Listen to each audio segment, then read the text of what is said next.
चलिए रुक करेंगे इसी बीच आ रही एक बड़ी और अहम जानकारी की ओर। बड़ी खबरों से आपको रूबरू करा दें। मौसम से जुड़ी है बड़ी खबर, जहां उत्तराखंड के 12 जिलों में ऑरेंज अलर्ट जारी किया है। ऊंचाई वाले क्षेत्र में बर्फबारी और हिमस्खलन की चेतावनी दी गई है।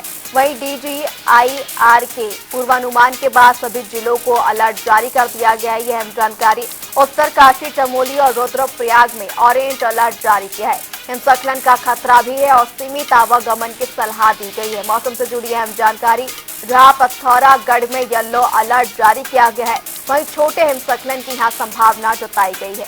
आपदा प्रबंधन विभाग ने निगरानी बढ़ाने के भी आदेश दे दिए हैं। साथ ही पहाड़ी इलाकों में ठंड और फिसलन बढ़ने का भी अंदाजा यहां पर जताया गया है। यह अहम जानकारी। लगातार उत्तराखंड में मौसम करवट लेता हुआ नजर आ रहा है और पश्चिमी विक्षोभ के एक्टिव होने के बाद सही लगातार यहां पर बर्फबारी के भी यहां पर देखने को मिल रही है। इसी बीच उत्तरकाशी, चमोली और रुद्रप्रयाग में मौसम विभाग की ओर से ऑरेंज अलर्ट जारी किया है और इसी के साथ हिमस्खलन की यहां पर घटनाएं भी बढ़ने की संभावना है। इसलिए मौसम विभाग की ओर से जरूरी आवागमन की सलाह दी गई है।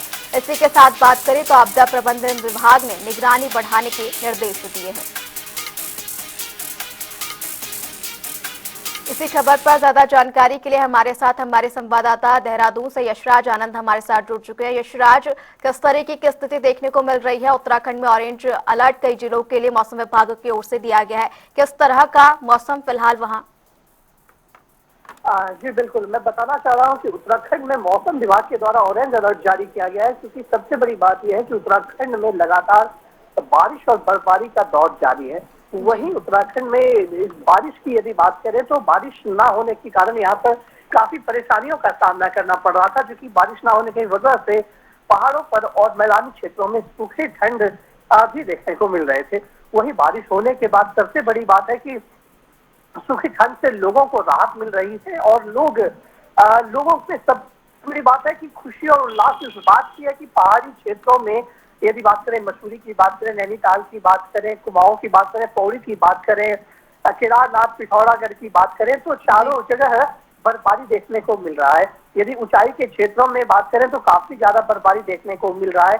वहीं मौसम विभाग के द्वारा सचेत भी किया जा रहा है और ऑरेंज अलर्ट जारी कर दिया गया है ऊंचाई वाले क्षेत्रों में, कि लोग जो आए वो अपने आप में जब आते हैं तो सावधानी बरतें, हैं, उसी के बिहार पर वो आए। और साथ ही साथ प्रशासन के द्वारा भी वहां पर मुस्तैदी से बर्फबारी जो जमा हो गई थी उसको हटाने का काम किया जा रहा है। और साथ ही साथ पर्यटकों से यह भी आग्रह किया जा रहा है कि जब वे आते हैं तो अपनी सुरक्षा का विशेष ख्याल रखें और अपनी सुरक्षा के दृष्टिगत गाड़ियों को सही तरीके से चलाएं, क्योंकि बर्फ में गाड़ियां फिसलती है और फिसलन के कारण कुछ दुर्घटनाएं भी घटित होने की संभावना बनती है। तो इसलिए पर्यटकों से यह खासा आग्रह किया जा रहा है कि जब भी वे पहाड़ी क्षेत्रों में आए तो वे पहाड़ी क्षेत्रों में आने के साथ ही साथ वे अपने आप में जो गाड़ी वो ड्राइव करते हैं, या तो वो पहाड़ के ड्राइवर को लाएं या तो गाड़ी ड्राइव में खासी सावधानियां बरतें।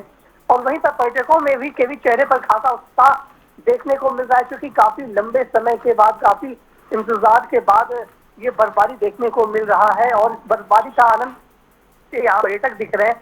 पर्यटकों के साथ साथ बच्चों में भी खासा उत्साह देखने को मिल रहा है, क्योंकि बच्चे भी यहाँ पर बर्फबारी का आनंद लेते हुए नजर आ रहे हैं। और वहीं यदि बात करें तो टिहरी में भी साहसिक खेलों का की शुरुआत कल की गई है, जिसके कारण से लोग यहाँ पर आ रहे हैं और बर्फबारी के साथ साथ यशराज, यानी कि एक तरफ जिस तरीके से हम देख रहे हैं बर्फबारी 3 महीने के इंतजार के बाद हुई है, ये कहीं ना कहीं किसानों के लिए और साथ ही साथ पर्यटन के लिहाज से राहत की बात है। तमाम जानकारी के लिए आपको बहुत बहुत शुक्रिया।